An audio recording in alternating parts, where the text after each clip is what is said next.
Step 5, powder.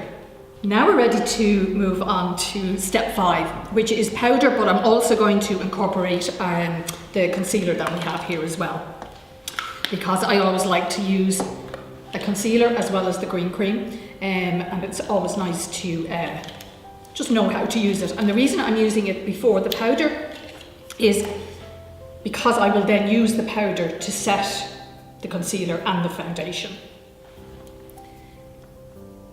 So this concealer is kind of a little 2-in-1 type concealer, so you can use it for under the eyes, darkness under the eyes, or you can use it for blemishes, redness, spots, age spots, anything like that at all. So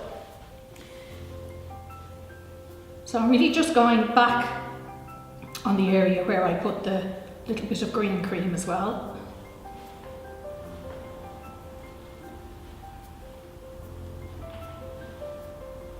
Just be very gentle under the eyes and very little product, because you don't want, the skin under the eyes is very thin, so sometimes if you put too much product then it creases and it actually looks worse than not having it at all. Been there. The darkest area probably most people, if they have, is right in at the nose. So if you like to just pop a tiny little bit of concealer in there, because it can be a little bit difficult getting it right completely under the eye, so even by doing it in the corners like that, you can make a big difference. After our concealer then, we'll just use the powder. It's always nice to use the powder now because it sets the foundation and sets the concealer, so that then if you rub your face, it's less likely to come straight back off again.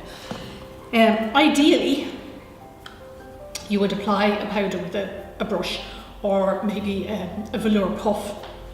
Today I just have the cotton pads, so I'm just going to use one of those and just use a kind of a pat and roll motion to put the powder on.